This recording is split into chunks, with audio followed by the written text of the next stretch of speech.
Thank you. Today I have officially withdrawn my candidacy for the school board. I want to thank, at the bottom of my heart, all of my supporters who helped me throughout this endeavor. It was a tough decision to withdraw. When I first announced my candidacy, there were no other candidates, but since then two have joined the race. One is a status quo candidate, and the other one very similar to my own in philosophy, Louise Penta. She is well known and has great ideas for our schools and has been very active in our community. I believe that she is an excellent candidate, and if I remained in the race, the voice of the conservative, constructive change would be split between the two of us. So after considering the qualifications and the positions of the two candidates, I believe that Collier County would best be represented by Louise Penta to our school board. And in the interest of seeing like-minded people elected to office, I felt it would be wise for me to withdraw and to support Louise. I ask that my supporters to also support Louise in her endeavor. I want to thank you all again, and may God bless you. And without further ado, let me introduce to you our next District 2 Collier County School Board member, Louise Penta. Thanks, John. Yes. I am most humbled and honored by John's unselfishness to step aside from his campaign. I know it was a tough decision for him, and I applaud him. He is a man of high morals and unwavering principles, who is more concerned about the greater good of our children in Collier County than winning a seat on the school board. We have spoken often about how many issues facing our school district, and as conservative constitutionalists, we both want to implement the changes necessary to achieve a world-class education for all our children. I will work tirelessly and unrelentingly to pursue this objective along with the rest of the school board. There are many issues that John and I agree on, such as Common Core, the budget audit, school choice, privacy for our students, raising teacher pay and merit incentives, plus involving our parents and teachers in the education of all our students. These are just a few.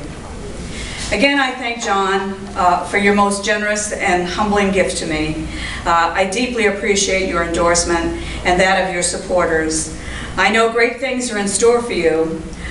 You are a gifted and intelligent young man who will be a great asset to our community. Thank you again. Thank you. Any questions? Are there any questions? Yeah, for John, I guess at what point, you said you were one of the first ones in the race, at what point did you decide to drop out, and why? Why did you gravitate toward Louise? Yes. Well, I would say that probably within the last couple of weeks, I had some conversations with my committee, and through those conversations, we saw the potential for this splitting of the vote. And certainly, because we are both like-minded, I did not want to see potentially the same old status quo continue.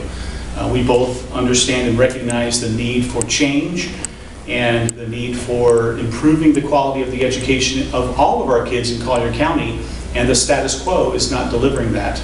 Referring to the other candidate left in this race, Ms. Lucarelli, is that the one that you said is a status quo candidate? Yes, sir, that is right, yes. And Louise, you were just talking about a few issues a moment ago. Could you elaborate just on what you envision should you be elected? Well, you know, my platform has remained the same since I came into the race April 4th, which was when I filed my paperwork. And I always felt at that time that Common Core needed to be overturned, and I still feel that way. I think that we need to go back to a more traditional classical education where our kids are learning to write properly, to read good literature, and to learn basic math skills that will take them into their lives and their careers. So Common Core has always been the top of my agenda. The audit is something that I think just about everybody running on this side of the ticket is in favor of. We need an internal audit, and we need a line-by-line evaluation of all the items in the budget.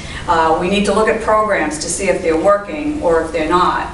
If they're not working, we need to either fix them or eliminate them.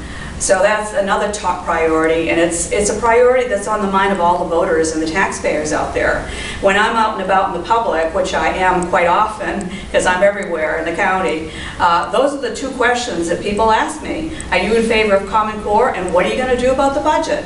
So I think those are the first things that we try to address as a school board, a unified school board, hopefully.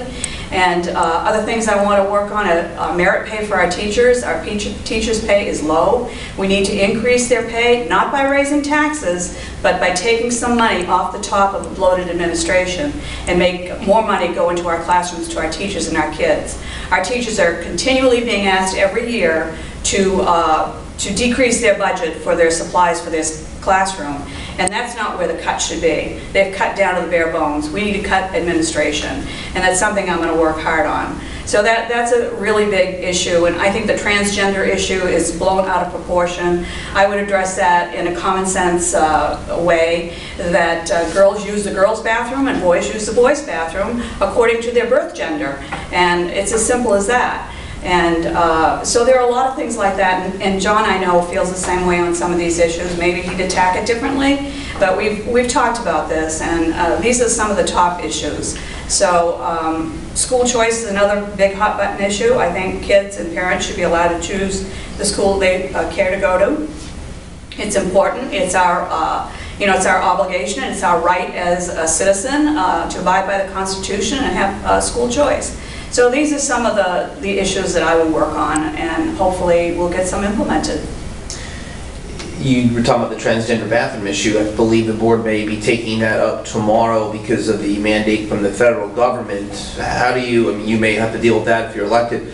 How do you approach that? I mean, there is a mandate from the government telling localities how to handle the situation. How would you do it? How would you handle it? Well, you know, if we align ourselves with the federal government, and we have so far because we accept federal funding, and by accepting federal funding, they are mandating what we have to do.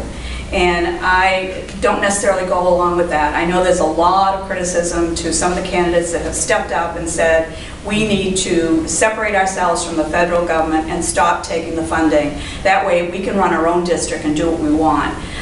There are pros and cons about that, and I feel that giving up federal funding is probably not the correct answer for this transgender. I think we can address it in a more practical way, the way we have in the past, that a parent goes to the principal with the child and they discuss what's the best way for this child to